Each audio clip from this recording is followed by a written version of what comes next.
Good afternoon to one and all present here for the very important training session on NEP 2020, implementing art integration in schools. Before moving forward, let's all pray to Lord Almighty to be with all of us in these uncertain times, to give us strength and guidance to take care of our loved ones and our beloved students, to give us power and positive energy to move forward and take everyone along in this journey of empowerment. Amen. Respected Principal Ma'am, with your kind permission, may we begin today's session? Good afternoon, everyone. Yes, Charu, please go ahead. Okay, ma'am. Thank you so much, ma'am. Today, we are joined in by our very special and eminent guest, Madam Kavita Iyer. We extend our warm welcome to you, ma'am. She is a principal trainer and examiner with Cambridge Assessment English, part of the University of Cambridge, UK. She is on the panel of teacher trainer for the British Council, Cambridge Assessment English, Cambridge University Press, and other eminent publications. She has also served as the principal consultant for the CSR wing of Infosys Technologies. In her teaching and training career spanning 20 years, Kavita has trained over 5,000 teachers from across schools and universities in India and abroad. Kavita has conducted instructor-led training for various government organizations, including the Indian Military Academy, BSF, ITBM, GAIL India, to name very few. As a principal coordinator of the School of Languages and Culture, Sharda University, Kavita has curated customized courses in English language, Indian culture, and heritage for students and professionals from over 50 countries. Wow. She is well versed in English, Bengali, Tamil, and our very own language, Punjabi. Kavita strongly believes that the limits of our world are bound by the limits of our languages. Wow. We welcome you, ma'am, for today's training session on NEP 2020, implementing art integration in schools. So over to you, ma'am. Today we are joined in by approximately 80 plus educators of Kamala Nehru Public School, and along with us our worthy principal, ma'am, Paramjit Kaur Jillo, ma'am, has also joined. Over to you, ma'am. The stage is all yours. Thank you. Ma'am, you are on mute, please. Yeah, thank you, Charu ma'am, for such a warm welcome. And it is also my honor and privilege that Paramjit ma'am herself is a part of today's session. Thank you very much, ma'am, for making the time for today's session. And of course, Phagwara, the place brings back lots of memories for me because I have been to a few universities in Phagwara for the universities who took up the Cambridge certifications. So I was there in Phagwara, and what a nice place. You get to see all the wonderful cars and the lovely houses there.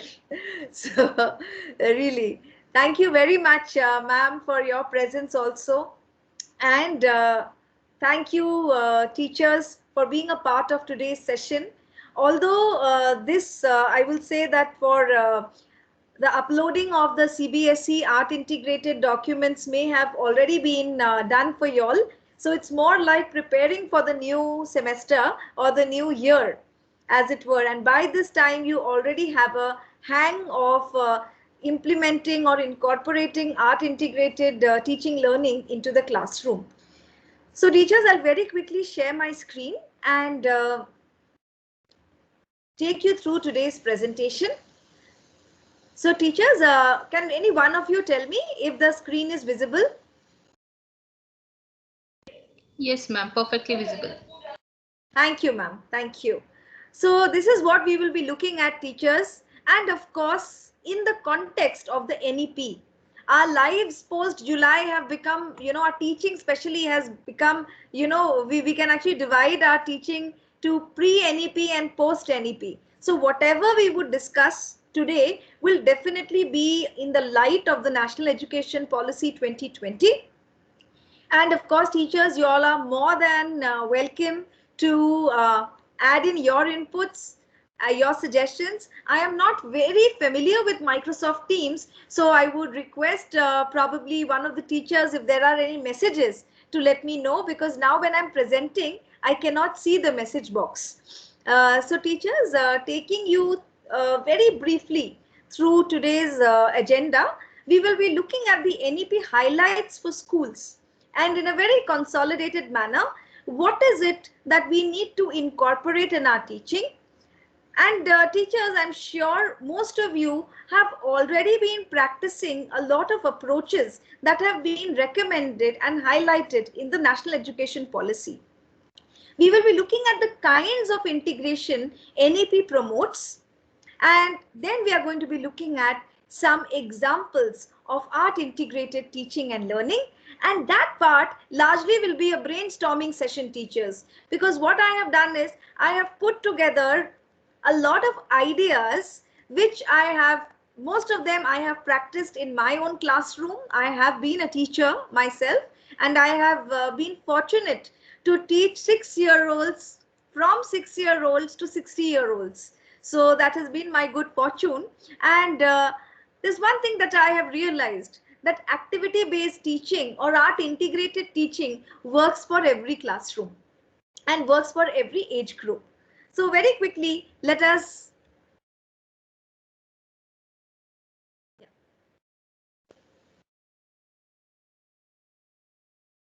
Okay. Yes.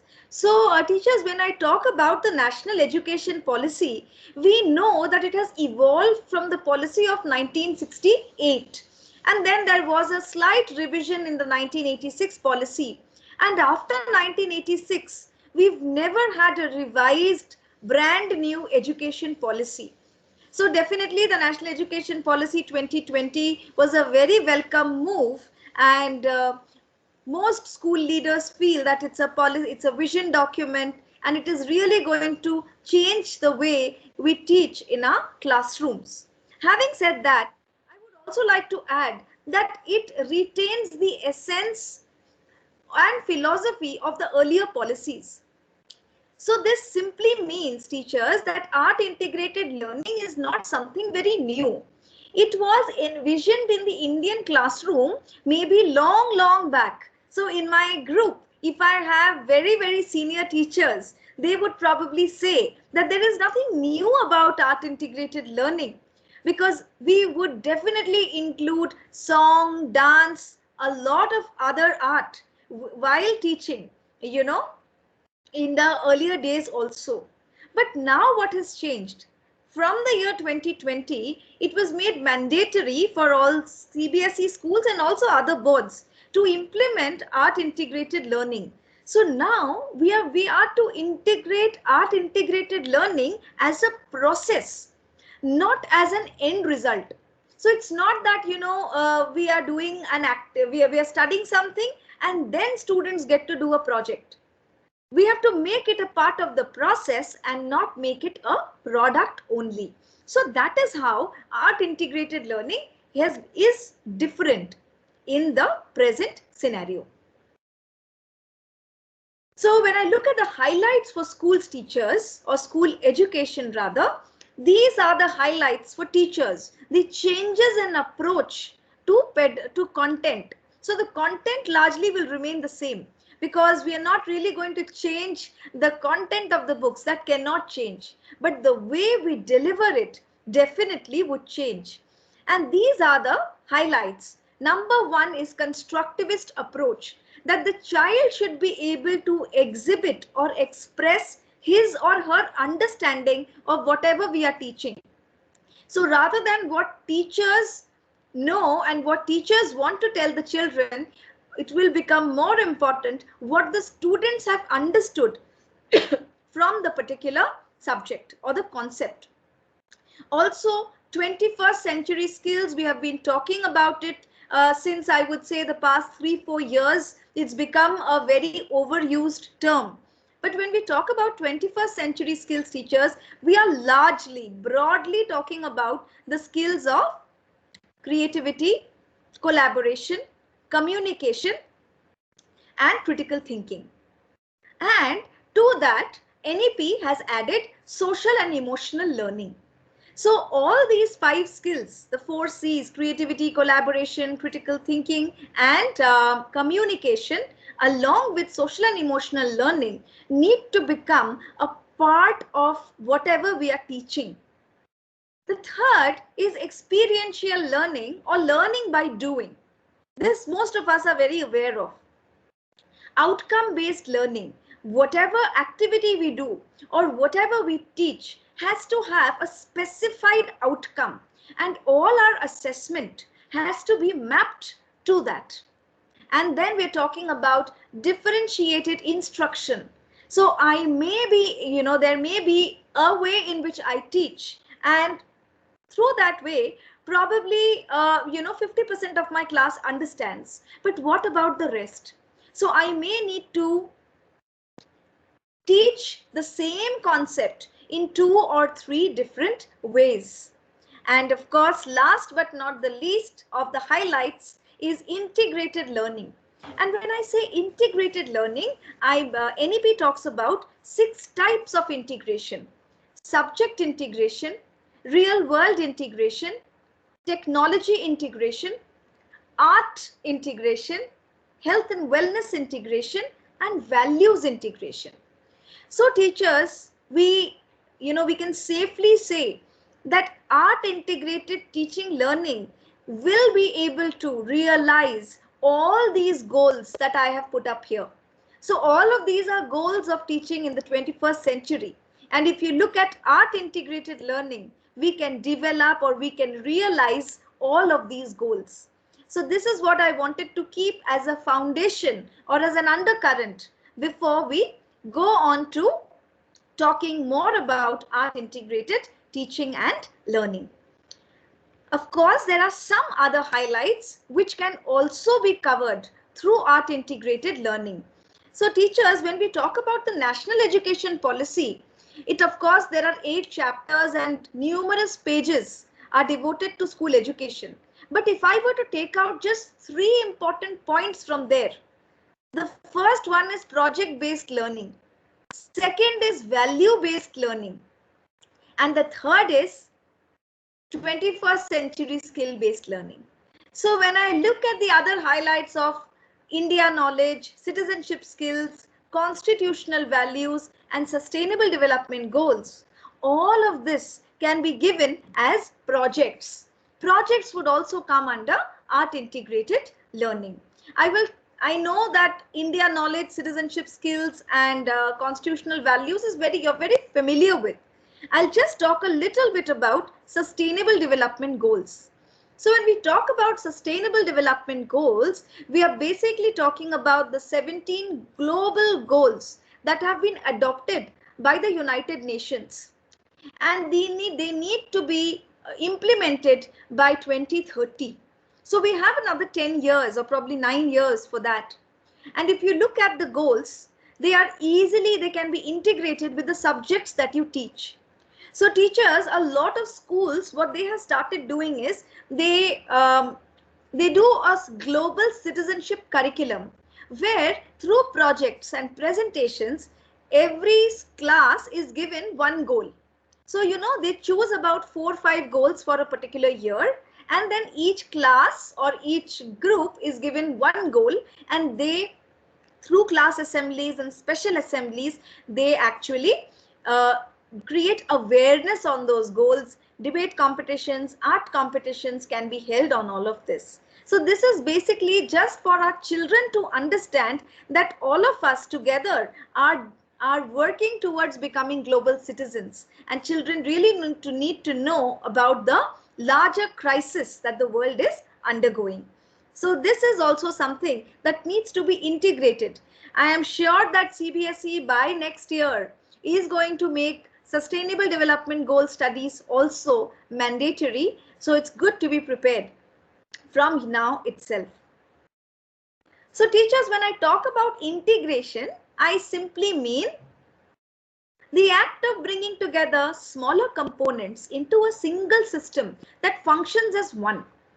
So this is very important. It's not so far what was happening is also when I was a teacher, let me confess that art was never integrated. Art was always seen as something extra. Okay, if I have the time, I will do these activities. But before anything else, my children need to learn. My children need to know. Because there is a certain satisfaction we get by remembering and speaking out all that we know.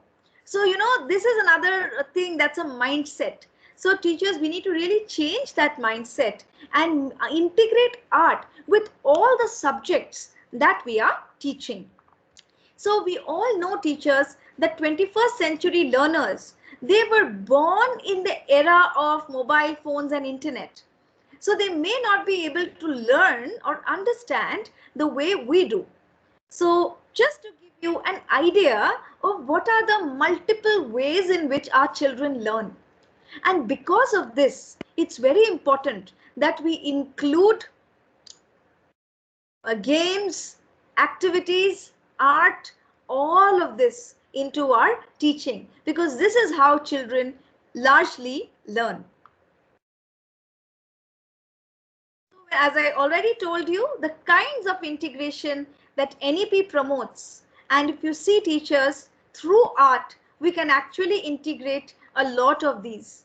Through art, you can integrate subjects, you can bring in the real world, you can integrate values and life skills through performing arts, health and wellness, and of course, technology.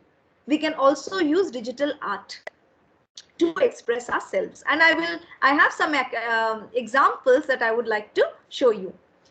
So teachers, now I would like to hear from you. Why do you think we should integrate art? Why do we need to integrate art?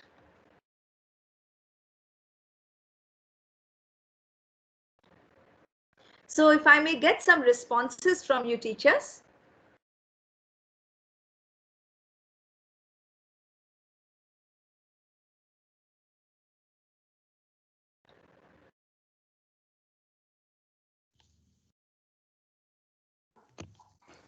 So we are not supposed to be silent, my friends. We need to interact.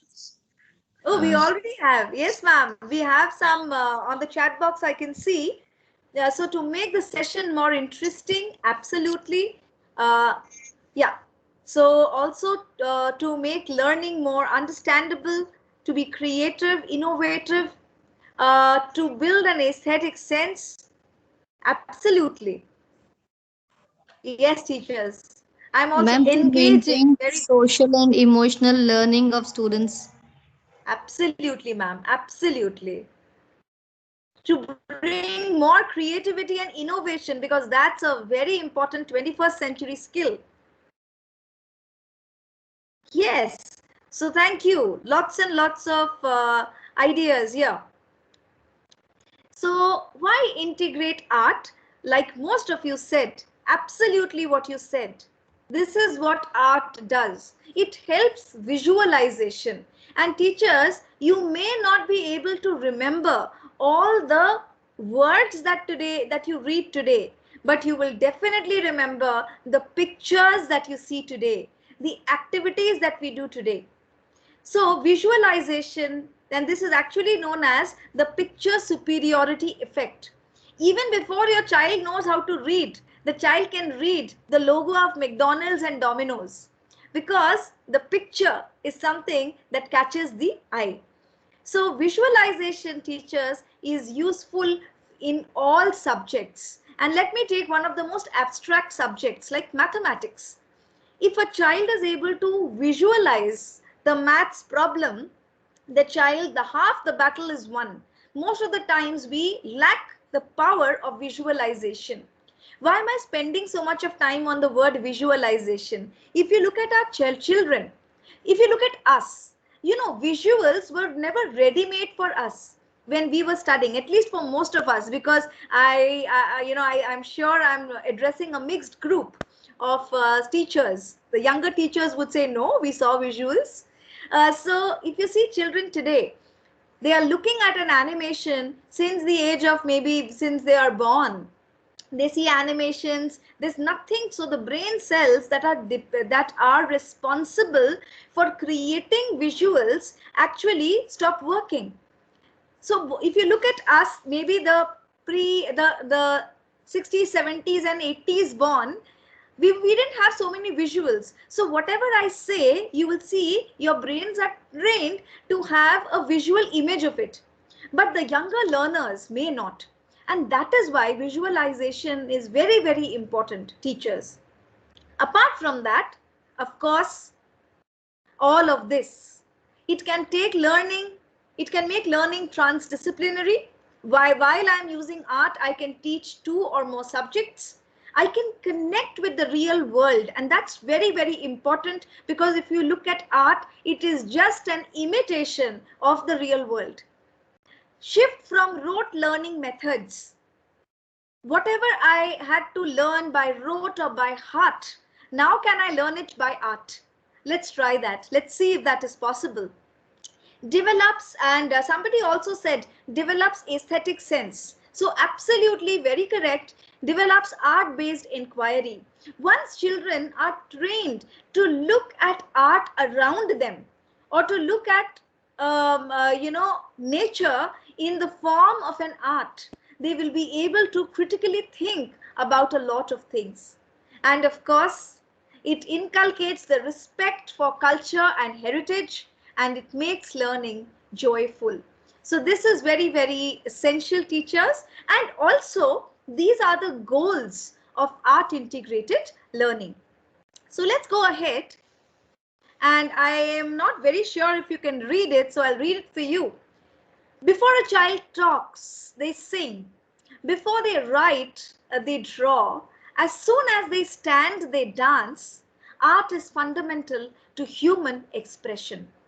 So this is also, teachers, I will say that art is a very natural pedagogy to teach our children, because naturally children get attracted to art. And as I already said, it needs to be integrated. It's as essential as reading, writing, arithmetic, music, dance, painting. It's as essential, and we will discover how. Talk about art integrated teaching and learning.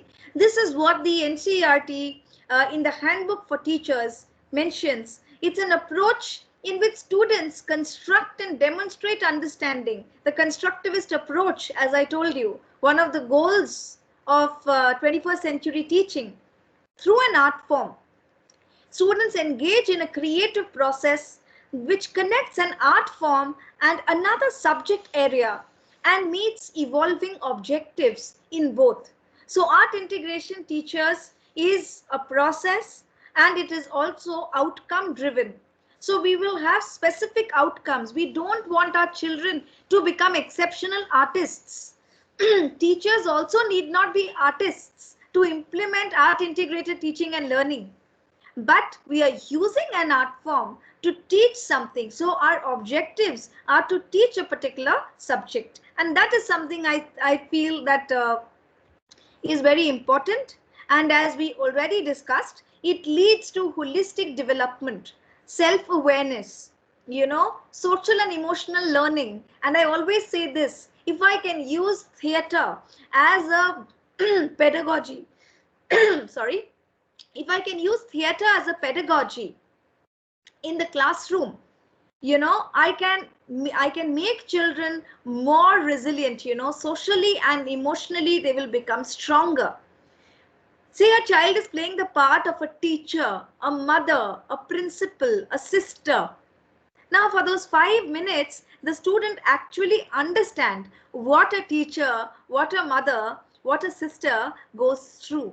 So this is very, very important. So theater really, really I would say when we're talking about art integrated teaching and learning, theater is also a very, very potent tool. I'll use something from theater if time permits. And again, teachers, to talk about the founding principles of art integrated learning. All our children cannot answer by reading and writing. Does it mean that they should not excel in academics? So when we talk about the NEP 2020, this is what NEP 2020 talks about. Equality is something, teachers, we have been practicing all our lives. All our students get the equal time from us. All our students get to do the same activities. But in the same class, students are at different levels of learning. So every student may not need everything. And that is why, teachers, equity is essential for art integrated classrooms. A group of students may like theater. Can I give them a role play? A group of students may like games. Can I give them puzzles and games? And then there are a group of students who may want to express themselves through poetry and songs. Can I do that, give that to them? So that will become very, very important, because finally, teachers, all students succeed. It is only the journey that needs to be made joyful. So the classroom pedagogy for art integrated learning now on has to be this. For pre-primary and primary, it's about 90%. Middle, at least about 70 to 80%. And secondary, about 30 to 40%. So this is something that very roughly telling you this may need to be done while implementing it in the classroom. And of course, when we look at the CBSE goals, they want our children to be self-confident. If you look at, whenever I meet friends from other countries, if you look at, any other country, you will see that the first, and as I told you, I think Charu ma'am, when she read my profile, she said that I've worked extensively with international students and teachers. So you know what they used to do? The first day when they would come to college to introduce themselves, they would wear their own, the costumes of their country. They would sing their songs. It simply means that children of other countries are brought up in a way that they are proud of their culture and heritage. And I feel this is also a very, very important aim, that our children, when they represent us Indians in an international space also, they are equally proud of our own culture and heritage.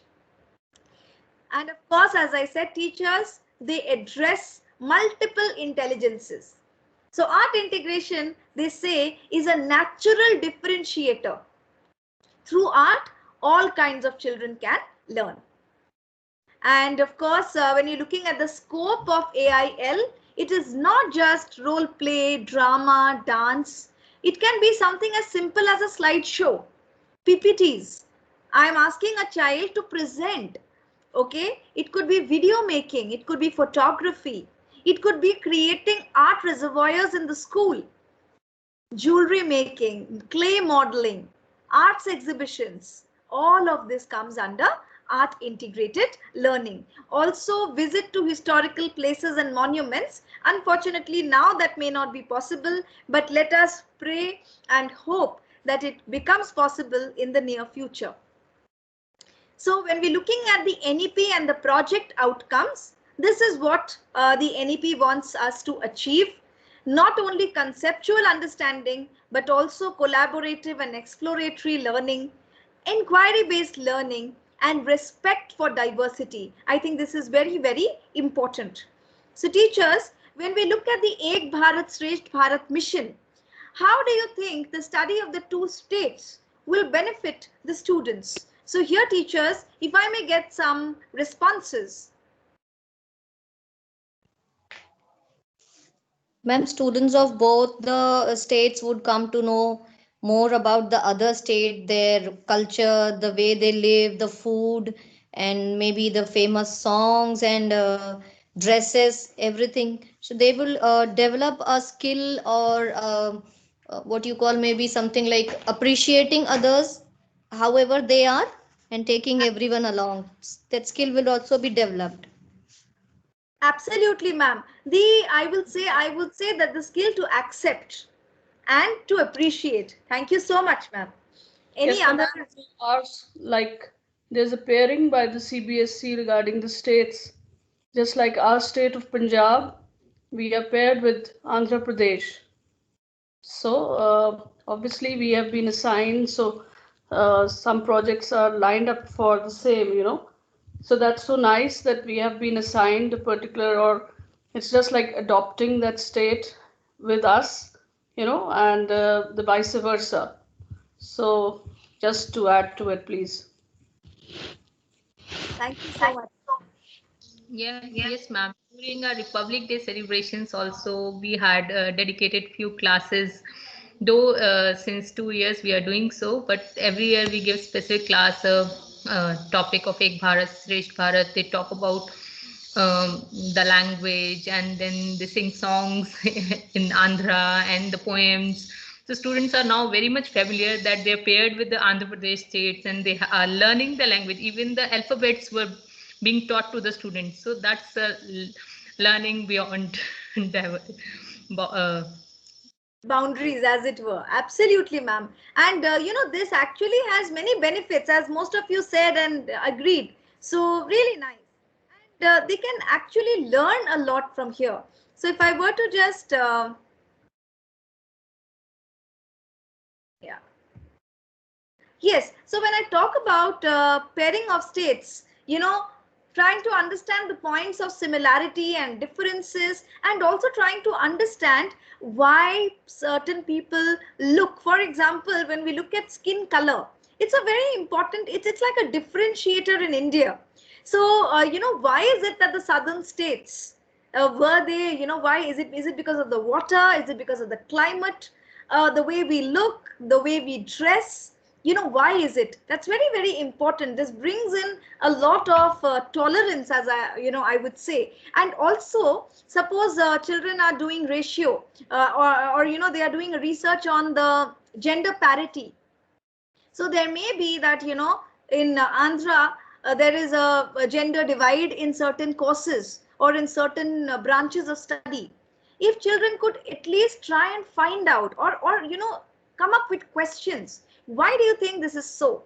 And so on and so forth. So it really would help children develop that inquiry based temper, trying to just not do a project and get away with it, but also ask some more pertinent questions. So this is just an example. I'm sure teachers, you've already done most of your projects, but then I heard that some of them are lined up. So a good idea would be to maybe just use this and then maybe put a subject and look at how one could integrate with economics when we're talking about data analytics, or with geography when we're talking about agriculture. Both states practice agriculture. Both states, there are lots of rivers. So there's so many things that we can actually talk about. The dances of both the states. Bhangra in Punjab, Bhangra and Gidda, if I'm not mistaken. There may be many other dance forms. I am most familiar with Bhangra and Gidda. And of course, the dance forms in Andhra Pradesh.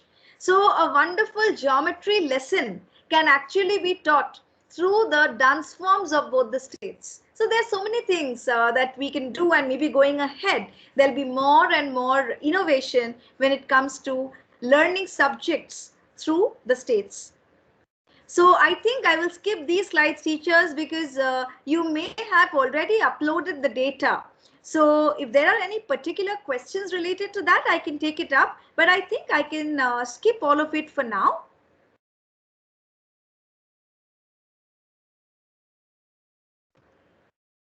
So teachers, this brings us to the next section, and the more interesting section, because so far we've been just discussing theory, trying to understand what and why.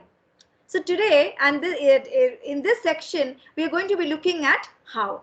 So what are the different ways in which we could integrate Of course, these are some ideas only because I wanted to cover most of the subjects. So I've just put some ideas in under each subject. And teachers, let us also look at it as a brainstorming session. You could also share your inputs on how you integrated art in your respective classrooms. You could use the chat box and we could go back to that. So science, when I talk about art integrated learning, I had mentioned something in the beginning. It has to be a part of the teaching process and not just the end product. So when I'm teaching, for example, I'm teaching young learners, I'm talking about parts of a leaf. So what I can do is I can tell them before the class, or if it's a face-to-face class, during the class, they can bring in a leaf, they can trace it out, and they can mark the parts that they already know.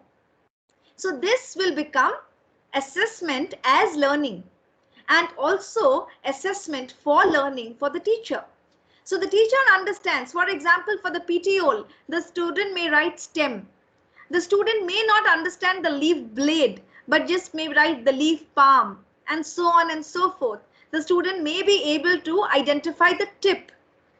So looking at what my children already know, I can go on to tell them about the parts of the leaf and what is the role the leaf plays as a member of the plant, as being a part of the plant. And also the art teacher, what she can do, if we can have some, I'm sure teachers, all of you work in very close coordination. We could also have the art teacher teach children how to make paint out of chlorophyll and other pigments of vegetables and fruits. And they can actually do wonderful paintings or artwork. So all your, what do you call it? What was it? The mold painting or the lady finger painting, painting with onions and all of that. All of that can be done with natural dyes, with natural colors, fruit and vegetable pigments. So the child will never forget what chlorophyll is, what is the color of chlorophyll and what does it do. So chlorophyll rubbing or painting using vegetable dyes could be a good idea to also, so evolving objectives in both. My children are learning a new art form. And actually there are many art forms in India where vegetable dyes are used. So they are also learning more about an art form, plus the evolving objective, about the learning objective in my class is also realized. For those students, I told you, you can't give everything to everyone. For those students who don't enjoy drawing and painting, although I wonder who would not, but generally. So what we could also do is that once we are teaching children, say we're talking about animals, or in English, Hindi, Punjabi, if we're talking about characteristics. So here I'll stick to science here. So if I'm talking about animals, I can draw the outline of that animal. Inside the animal, I can put the characteristics of the animal and the food habits. Outside the the outline, I can put in the habitat and the climatic conditions that are favorable for that animal. So we can do it for various animals. And teachers, just imagine if all of this had to be written down in a notebook as questions and answers, children would have written at least 5 to 6 pages. And here there is one visual, I would say we are giving them a visual prompt at a glance to remember. Similarly, science also means a lot of keywords, a lot of vocabulary. So I can also do an alphabet scavenging before or after the science class. Before the science class, I can use it for a brainstorming session. So just taking the same topic, photosynthesis, I can tell children that when I talk about photosynthesis, what are the words that come to your mind from A to Z? And so that'll actually help you understand or help you generate a lot of vocabulary, a lot of pre-teaching vocabulary. And of course, after the session, for for consolidation also, we could tell them that, okay, from A to Z, I want you to write all the important points that you remember. They may not be able to fill in all the letters of the alphabet for all the topics, but yet, because it is a new activity, children will enjoy it. So teachers, here I would like to say, the litmus test for any activity in your classroom, it's not really that, this is only good for age groups, a particular age group. Any age group student, if it is something new, they will enjoy it. So that is the litmus test, as it were. Enrichment activities. See, we first talk about plant life, and then we go on to animal life, and then we talk about the human body. So how does a child kind of incrementally revise and learn, and also learn a particular concept? So here, what are we doing? We are teaching children how to make leaf skeletons. And after that, they are also, they can use it to make notepads, cards and stuff. But what are they learning? They're learning that every living being has a skeleton. And what is the function of a skeleton? What does it do? This will also help them when they study, where, this concept will actually get cemented into their brains. And when they study animal life and later on the human body, lots of concepts would already have been clear.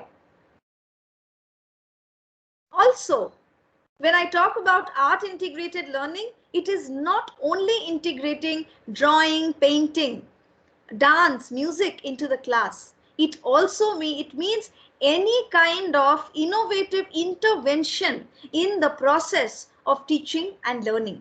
So this could be a very good way to teach them about the water cycle, which evaporates the fastest. Okay, it could be a warm-up activity. Or we could, a lot of us, we are ordering a lot online. So there's a lot of packaging material at home. So if I can use packaging material to make musical instruments, right, and to teach them about sound energy. Making a terrarium.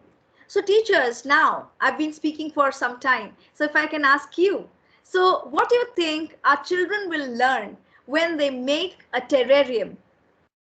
Through this activity, what would be the learning outcomes?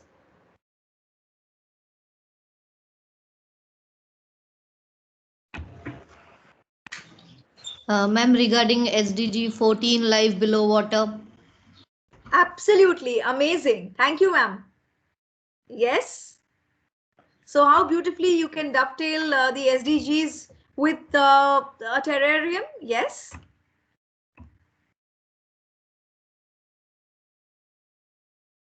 And of course, when we're talking about the habitats, when we're talking about the characteristics of aquatic plants and so many other things, we can also tell them to add few other plants that would not fit into this. And then they can also, get into the inquiry based mode and understand why. So, yes. Or interactive explorations. Some of our students are tech savvy and they like to do, they like to use their mobile phone for a lot of things. So they can also tell us about the water cycle or any process through a GIF. So these are also interactive explorations that can come alive in the classroom. Coming to arts integration in mathematics. So teachers, I know it's easy for you, but try and think like your student, right? And tell me what you see.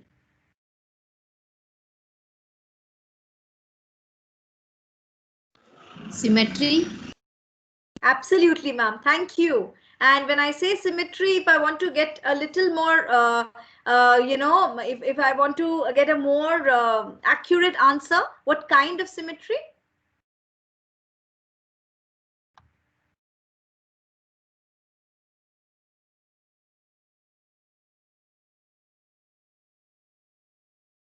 Okay, so here, teachers, we're talking about what you would call vertical symmetry or bilateral symmetry.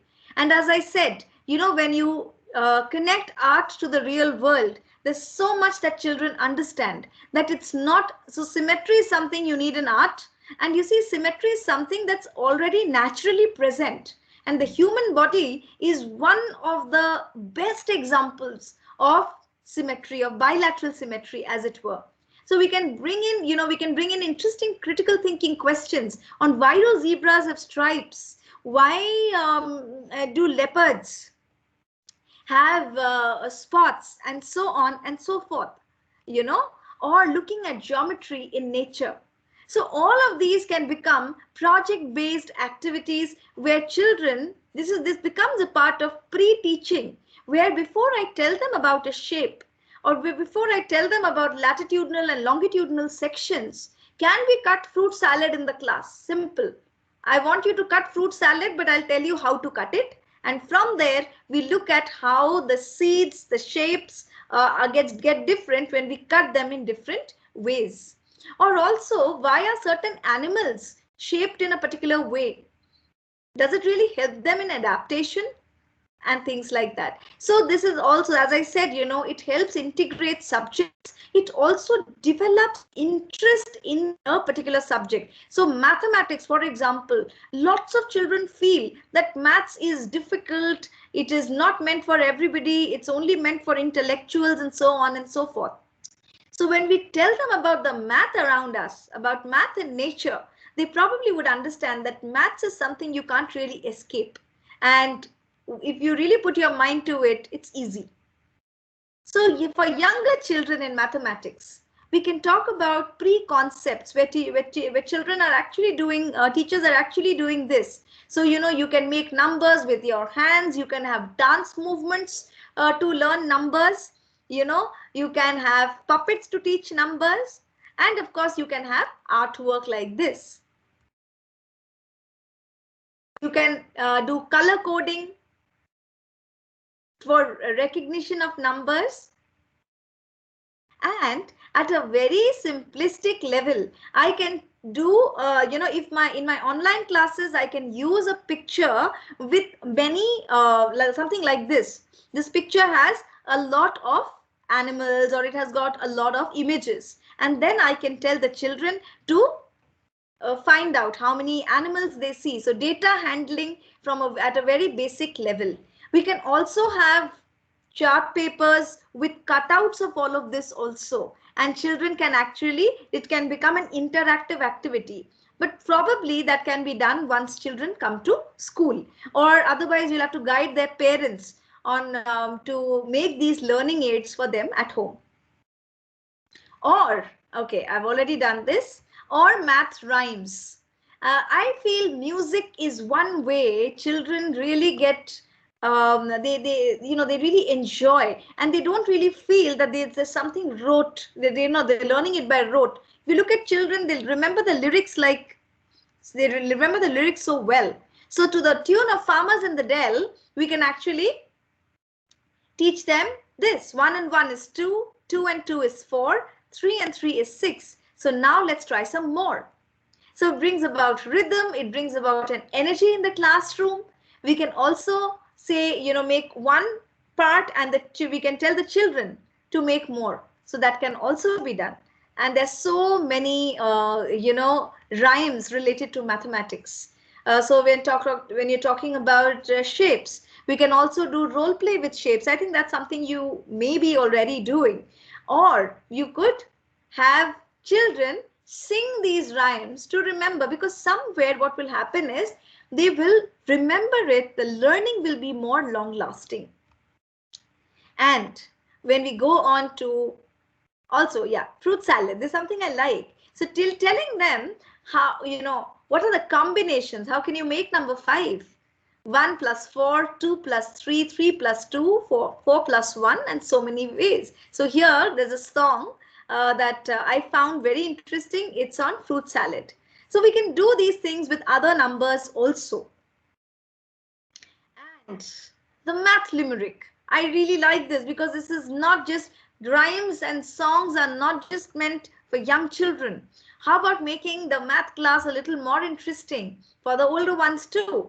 So teachers, can you decode this Poem, a dozen, a gross, a score, plus 3 times the square root of 4, divided by 7, plus 5 times 11 equals 9 squared and not a bit more.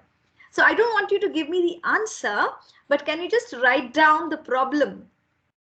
Or maybe just say the problem. Let me check the chat box. Yeah, really. Arvind sir also says nature itself is a great example of art and mathematics. That were my thoughts exactly. Thank you so much, sir, for this. So I think if I don't share the screen with you, you will not be able to. Okay. So what I'll do, teachers, is I will show you the answer because, I think we're running a little short of time. But then you can try doing this in your class. It may interest some students. So this sounds so complicated, but when I put it as a limerick, I don't know. For me, I like that more. Also, when we're talking about math, we're talking about the life skill of measurement. And this is very, very important, especially in today's day and age, where you cannot buy anything online if you do not know the art of measurement. And it's not that anybody who knows maths knows measurement. So we can have role plays. To teach children measurement, we can put them in pairs. And now we can't really put them in pairs because online classes. So probably we can give them some items to measure. Maybe, something like that your t-shirt when you were, or your baby brother's or sister's t-shirt and your t-shirt. I want you to measure and see the difference and things like that. So measurement role plays. We can also have, when we're talking about shapes, we can have these kind of dictations where I can tell children to draw these shapes while I say. So it can be made into a listening activity also. Is somebody trying to say something and I can't hear? Okay. And also when we're talking about the higher classes, math concepts. So when we're talking about probably a cake, they're teaching the children how to make a cake with a slice missing, and then telling them to visualize the same cake as a cylindrical figure. And from there teaching them angles, perpendicular lines, parallel lines, measuring, and so many other things. So this can be done with different forms of art, but from 6 to 8, if you look at the document, CBSE document, they're talking about including culinary arts. So there are lots of food artists. You can find them on the internet.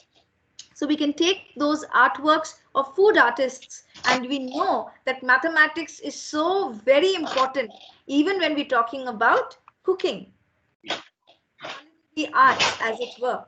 So when we're talking about, again, I can also use culinary art as a warm-up. So my objective is to teach children rational numbers.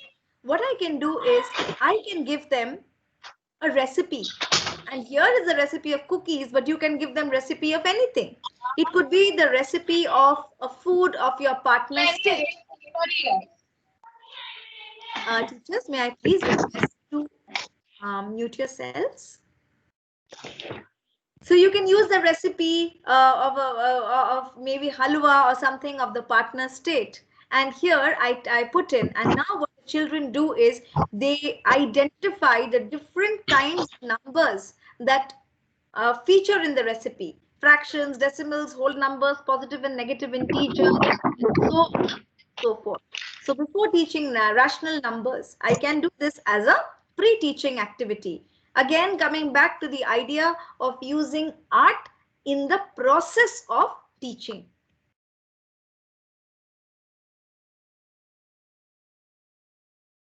Also, we can use kolam. Kolam is again something that is very widely used in Andhra Pradesh. So we can, and kolam is all about symmetrical patterns. Rangoli is also about symmetry, but if you look at kolam, it's extremely mathematical.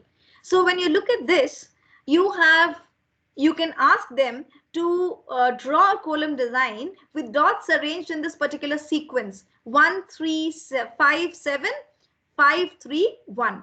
And you will see it'll be so easy for them, and they are learning sequencing also. So this is really, really going to be very easy. Plus, if you look at kolam, from simple to the most complex, there are so many patterns that are there. So you can also give children different levels of challenges depending on their interest. And we can actually have it if when children go to school, they can actually have it for their school functions also. That will also be a very good way of integrating and embracing. Also, measuring yourself, when I'm about self-awareness, that's also very nice, where I give them measurements of the elephant's ear and foot and tell them to measure their ear and feet, or using paper cutting to teach angles. So some children only learn through, in the kinesthetic manner, or learning by doing. This may help them.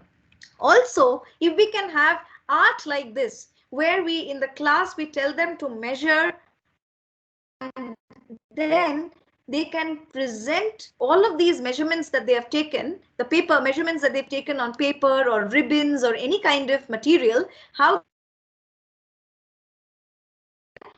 beautiful art form, in an art form. So here they are learning the art of present, plus they are learning the outcomes are evolving in both. Or when I talk about mathematics, especially when I talk about multiplication, a lot of teachers tell me that, ma'am, our students only copy the tables and they learn them. They don't understand what multiplication is. So we all know it's repeated addition. So can we make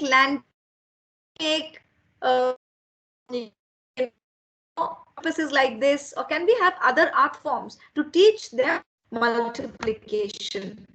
And they projects, origami, especially, I that origami has a very, very calming influence on, especially for younger children. It helps them concentrate. It's used in occupational therapy also. So a lot of hyperactive children can find, will feel satisfied when they're doing origami. So here I'm doing it with a purpose. So I'm telling them how to make the elephant, and then I'm telling them to measure the angles that are being marked. Similarly, they can use the graph paper to make arts, to make different figures rather, and then I can tell them to draw the coordinate axes and write the coordinates of all the vertices. So there are so many ways in which I can introduce concepts to them through art. Name geometry. You can take your best friend's name or your mother's name, anybody's name, and find the geometry in their names. And the longer the name, the better. So, it's going to be very interesting. And this will also help you understand what the children already know and what are the things that you can tell them. And of course, for the older classes, they can make their own tangrams and work on it. It actually works. You can keep a timer in the class, and then you can tell them to make as many figures as possible. So problem solving, logical thinking, a lot of things can be learned through this. I personally like the idea of teaching origami, but then it has to have a purpose when I'm teaching origami in a math class. So what I can do is I can use as much as vocabulary from geometry as possible. So what am I going to talk about? First, we talk about starting off with a rectangle. And then we talk about folding the rectangle in half and finding the line of symmetry. And telling them that when they fold into triangles, both the triangles have to be congruent. So you see the amount of recapitulation or consolidation of learning is happening while they are making a simple boat. That's something that they would have made unconsciously, even without any, I would say, directions. So teachers, this can be also used very creatively in the classroom when you're talking, when you're teaching them geometry or introducing them. This can be done. Also, I personally like this where, they need to decode the message. So here, this is very nice. From A to Z, I'm going to give each letter of the alphabet a code. Now, when I'm given the letter of each alphabet a code, the children, while they are solving the sums, they will also be able to decode a message. So just look at this. Teachers, can you very quickly decode this message? It's very simple for you all, but nonetheless. So 4 into 3 is 12 and y is equal to 12. So that is why we say y. 5 into 4 is 20. And let's look at the letter. Yes, teachers, can you very quickly calculate and tell us what is the message?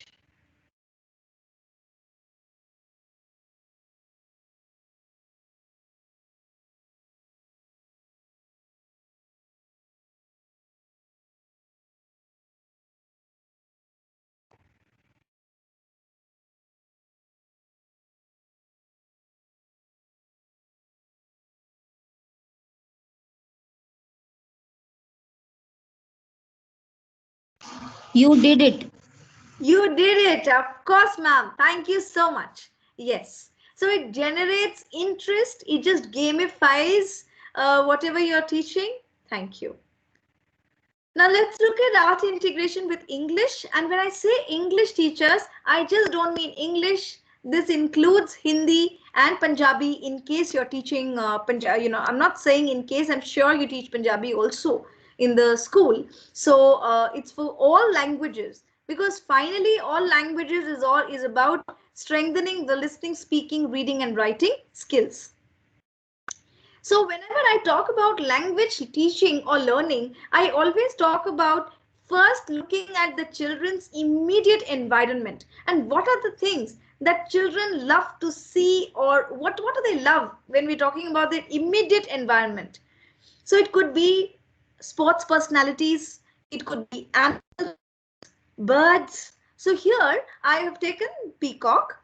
You can also take a bird of the partner state, depending on whatever you want to do. And then what you can do is you can give different tasks to different groups of students.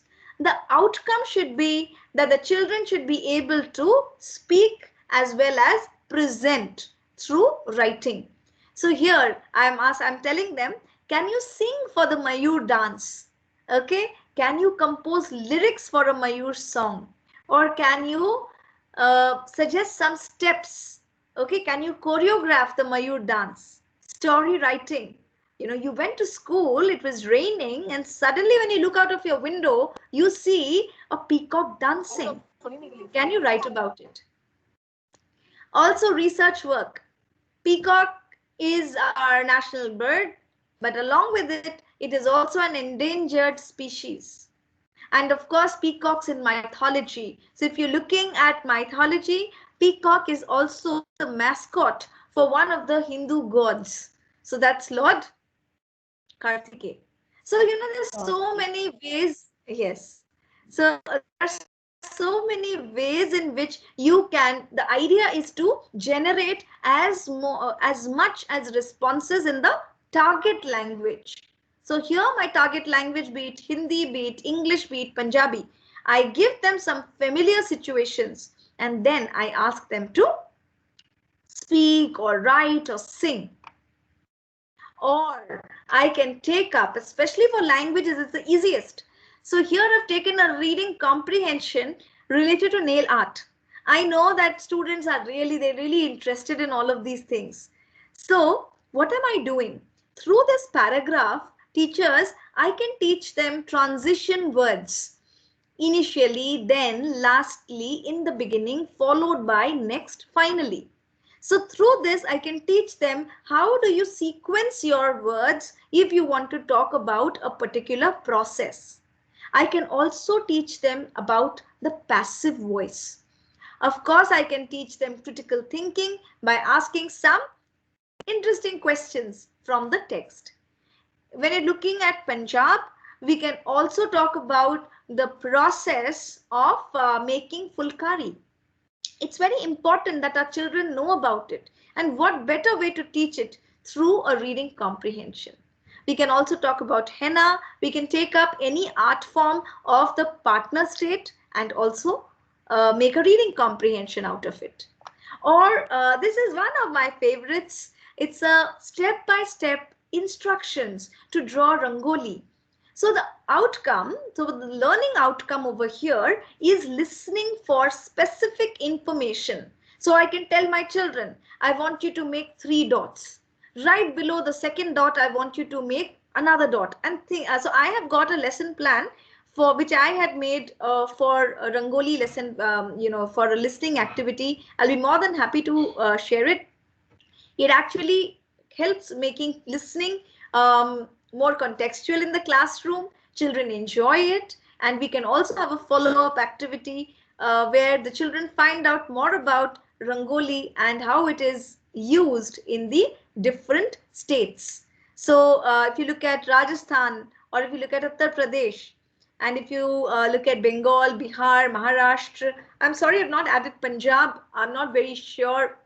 I've not seen too much of Rangoli in Punjab, but yes, if there is something, you can definitely add it.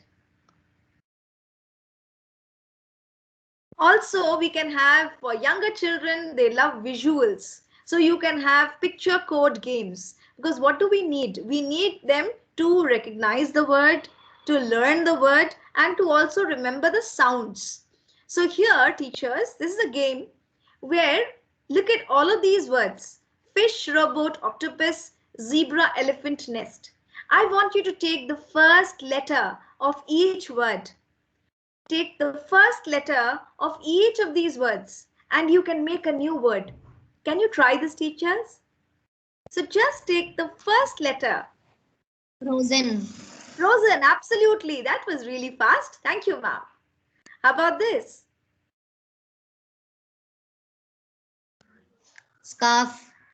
Yes, so I can make 2-letter words, 3-letter words, 4-letter words in a very enjoyable manner. I can, you can do this. Cold. Yeah, absolutely. Thank you, ma'am. Or I can make an alphabet story where I can tell children that you need to write a story, but it needs to have all the letters of the alphabet. Or I can put them into groups and tell them to write it. And they will actually, and then I can also tell them that I can also increase the level of challenge where I can tell them it should have all the parts of speech and it should have more interjections. So different ways, whatever your learning objective for that particular activity is, you could do that. You can also tell your students to make picture galleries in response to poems. So, or pieces of literature. It can be done for English, Hindi and Punjabi. Teachers, through the pictures, can you guess the poem that I'm talking about? Just by looking at these pictures at a glance, can you guess the poem?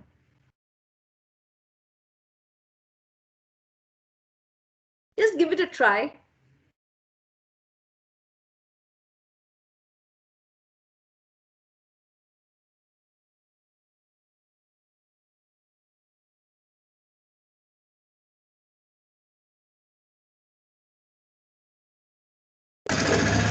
Anjali ma'am gave the answer, the road not taken.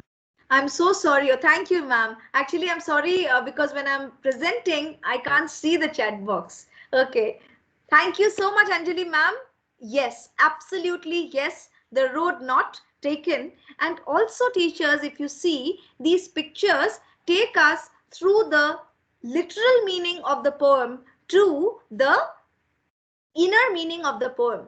So the road not taken literally means a person standing in a forked road There are two roads and he needs to decide. It could also mean signboards. Should I go east or west? Plan A or plan B? It could also be the good angel or the bad angel. Who should I listen to?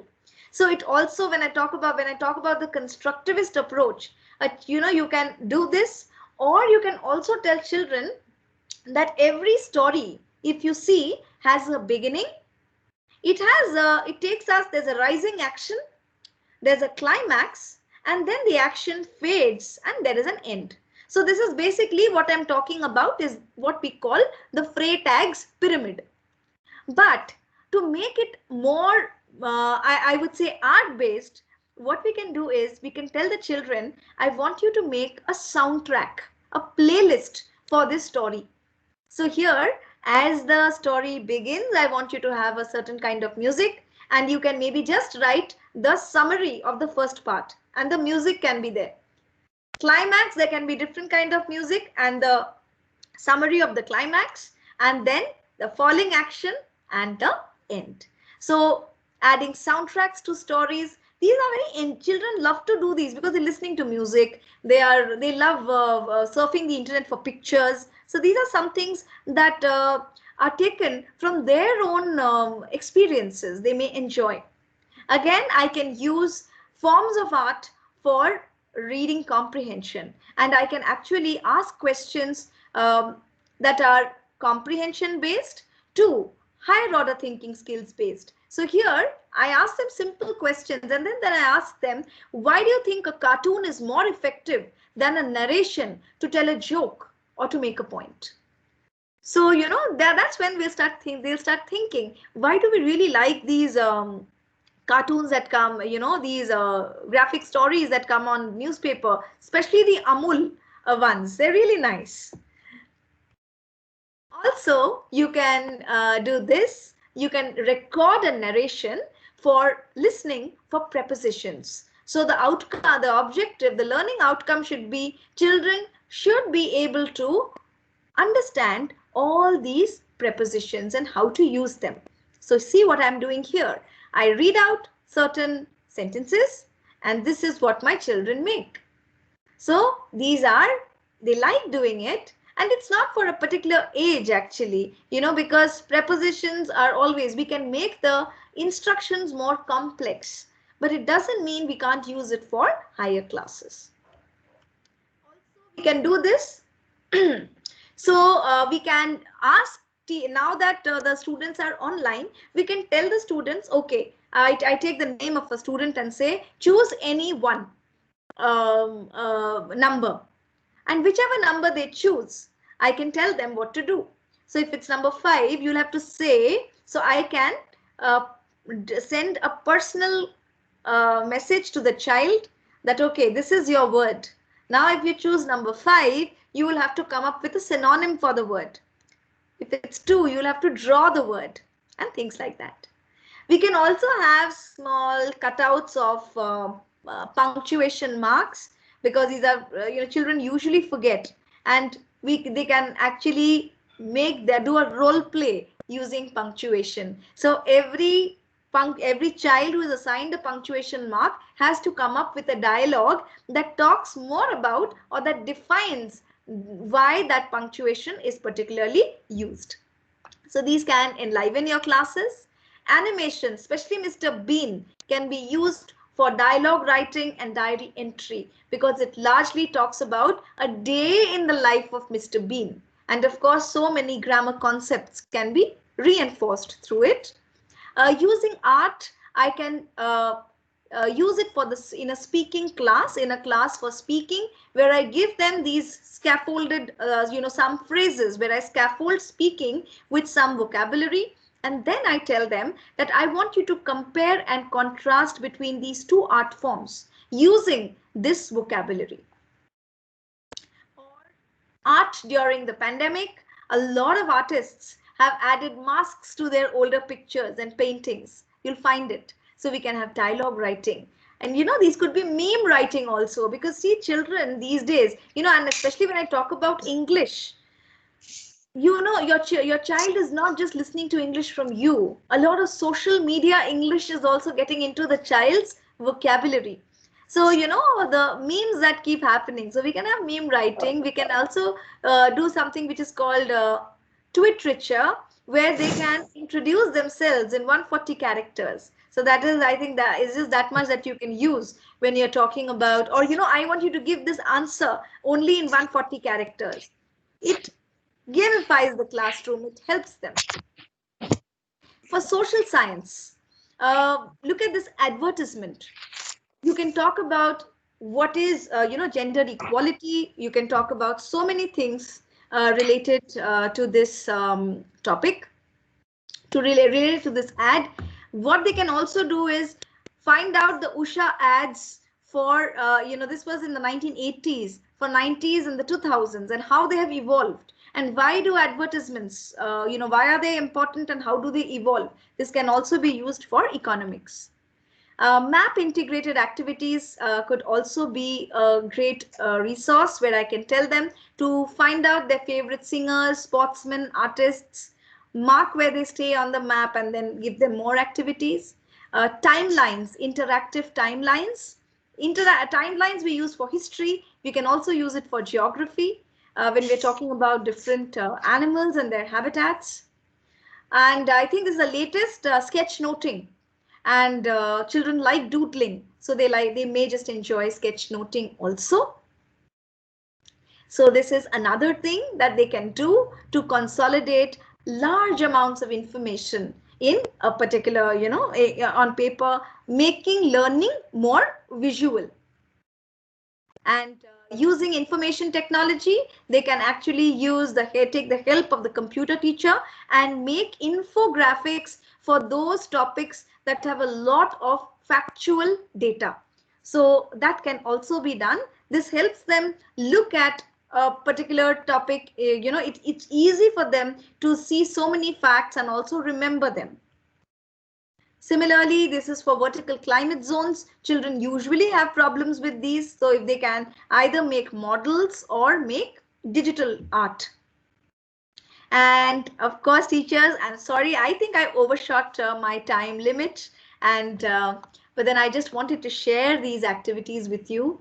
So here I stop presenting, and I'd like to ask you, you know, thank you, teachers. I could see so many, I can see so many thumbs ups. Now I can see the comments. Thank you so much, teachers. Now, teachers, if you would like to add something to this, if you want to share your, you know, art integrated practices in the classroom, you're more than welcome. I'll keep quiet now.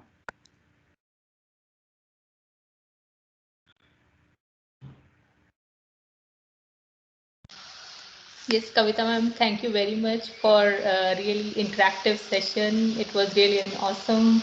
We started at 3 and it doesn't look like that we have spent nearly 1.5 hours with you.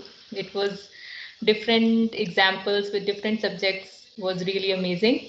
So I would like to request our worthy principal ma'am to say a few words.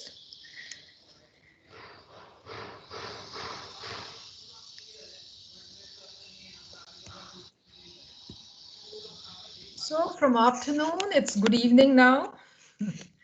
And I'll take this opportunity to thank you, Kavita. You were fabulous. Now you actually put up a question and we started winding up everything. You said you can share. Maybe I'll do this sharing part as such.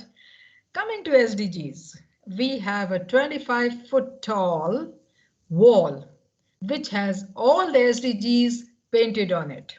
And this wall welcomes every person who comes to the school. We practice, preach, and promote SDGs in our school. We embraced SDGs way back in December 2015, and they came into being in September. And it has been a beautiful journey. The entire curriculum is embedded or linked with the SDGs. After every remote learning session, whatever topic has been taught by the children, by the teacher, and the children have learned, we talk about this is the SDG goal which is related. Our children say we want to be global citizens. And on their birthdays in the assembly, when they're given a card, they say, my favorite goal is goal number 13, because I want to take care of a climate which is in a bad shape. So this is the type of SDGs we are talking. We are totally involved. Our annual functions are based on SDGs. Our sports day are based on SDGs. We have SDG fairs, art melas of SDGs, where every class is painting one goal. Wow. We have art fair where every class is given one goal and they research and they put an exhibition. Every class means from it's K-12. And we invite the neighborhood schools to witness this particular the art fair and the SDG learning marketplace, we call it. We involve the community when we call them and tell them that, you know, we are having this SDG fair now, please come over, SDG special days, SDG community days. They are called on the stage and we ask them, Athonu, you know, typical Punjabi, you know, Punjabi you said, Athonu aha goal number 5 kyun changa lagda hai? तो फिर they will answer, मुंडे ते कुड़ियां बराबर तो होने ही चाहिए ने ना madam. That's the kind of awareness we have created, and we are a school in a village catering to children from 65 villages. Wow. That is the type of clientage, and that's the type of trust and faith. And believe me, Kavita, this is only possible because of my beloved team of educators. They're fabulous. They're too good for words. It's a culture of commitment in our school, and they're all committed. That's the way we go. And yes, we already embraced art education in a big way. In the sense, during this remote learning session, our art complete was always there. The art classes kept on going. We were teaching a chapter on environment in science. The art teacher would paint something which had something to do with art only, with environment. Our dance teacher would prepare dances. Our music teacher would sing songs on art. That is the combination we actually practiced of art integration in our school. Not blowing trumpets, but we actually do it, lady. We do it. That's why I could just speak out and we all smile. We were doing all this, what you talked about, and I'm sure in your next presentation or your session, collect some artwork from us. I was just, you know, ma'am, you read my mind, because this was exactly, you know, when you said that wall painted SDGs, I was like, can I have the picture for it, you know, because this is something, let me tell you, ma'am, I have done, in the pandemic, I've done about 200 webinars across the country. I have not come across a single school that has embraced SDGs as you have. I have not come across a single school where the teacher is so, I would say, aware of the SDGs. This is something that's a huge takeaway for me, ma'am. So, Charu ma'am, please share the picture of our SDG wall and some pictures of annual function sports day.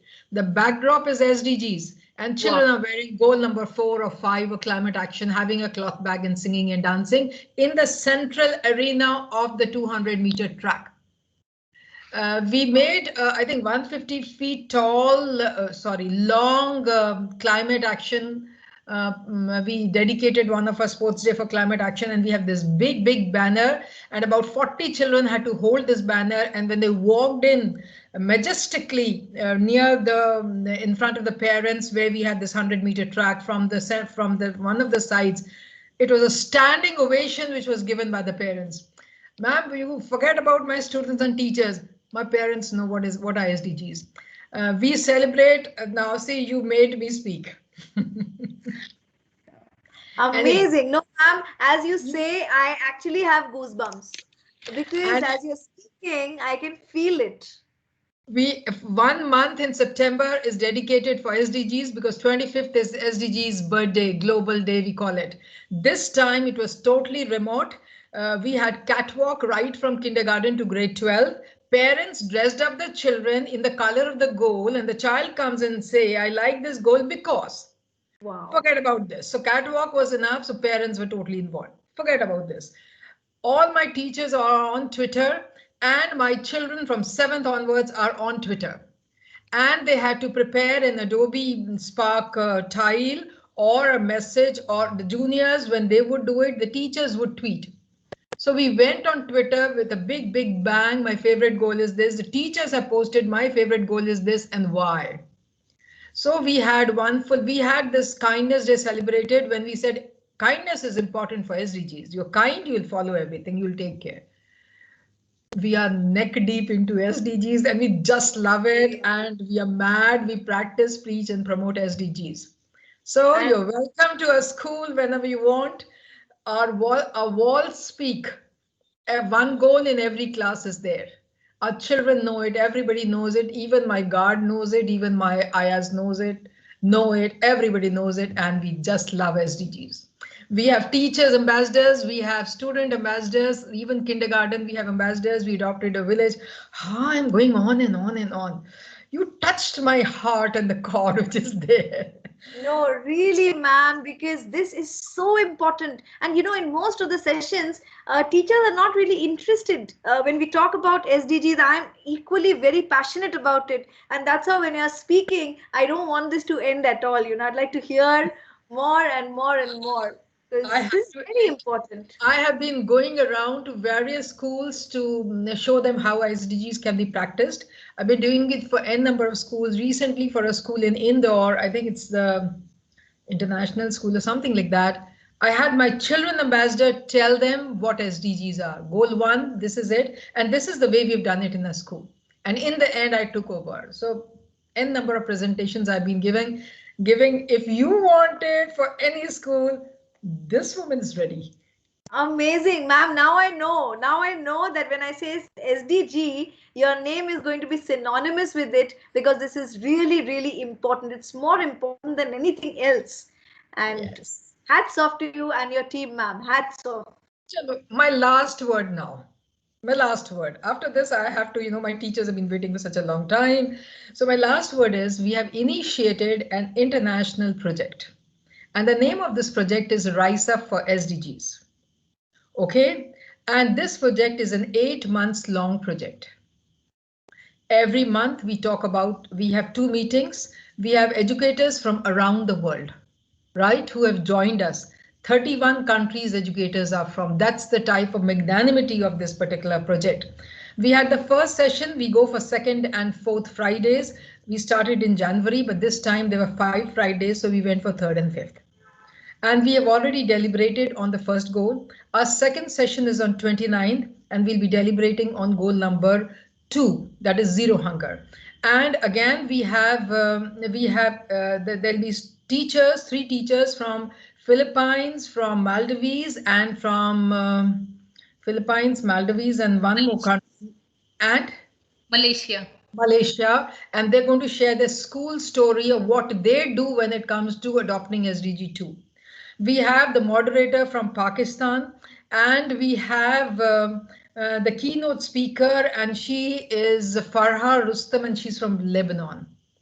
And we are we release a newsletter on that particular day. We walk through the newsletter, and we are getting information, pictures, poems, paragraphs from all over these people who have joined us, educators who have joined us.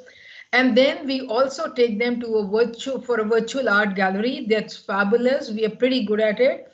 And we last time, I think 190, how many pictures we got, and we make them walk through. My art department is very innovative, and they actually take you, all these pictures are put in the virtual art gallery on the wall, and we walk them through. So I'm sure we'll share with you this link, and I would invite you to join the 29th session. Responsibility of Charu to share things with you.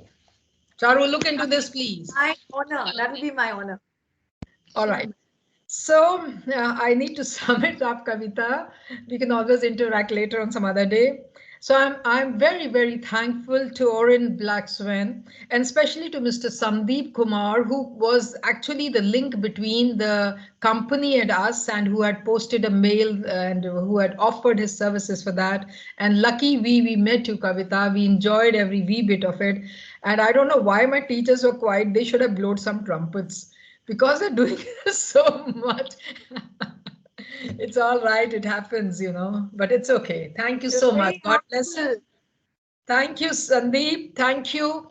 And my beloved educators, without you, this school is nothing without your support, your involvement, your passion, and your dedication. Our school would be, simply zero. You make the school, you bring the name, you are the change agents. I love you deep from my heart, and God bless you, everybody.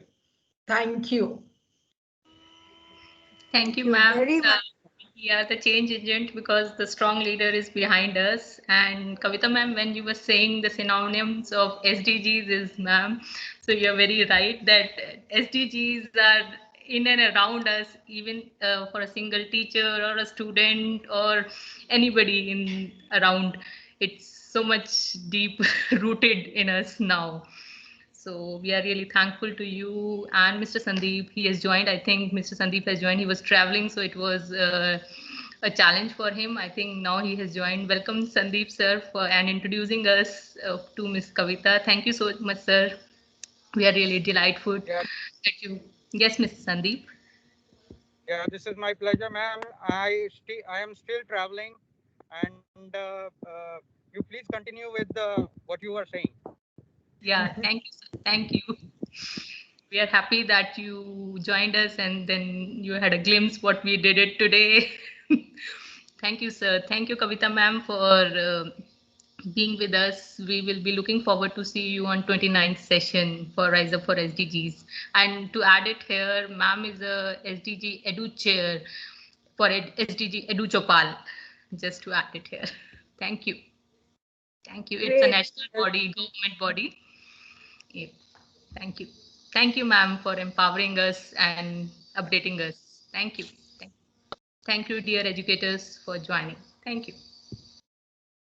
Thank you very much, teachers. It's been an enriching experience, and hearing Principal Ma'am itself, ma'am, you exude your enthusiasm and energy. This remote is nothing. It was just as if I'm seeing you face to face. So that is the power, of your positivity. And I really believe in a little bit about positivity and all of that. So this is something I have to tell you. And I still remember when I showed the terrarium, one of the teachers said, "This is SDG goal number so and so, light below water." And that's when, it just hit me. I was like, wow, that was an aha moment for me. But you created hundreds of aha moments for me, ma'am. Thank you. Thank you. Thank you, and bye-bye. Bye, ma'am. Bye. Bye, teachers. Thank you very much. Thank you. Thank you, ma'am. Thank you, ma'am. Thank you, ma'am. Bye-bye. And yes, a very happy Republic Day to all. That's how all the teachers are wishing. Thank you so much. Thank you, ma'am. Happy Republic Day.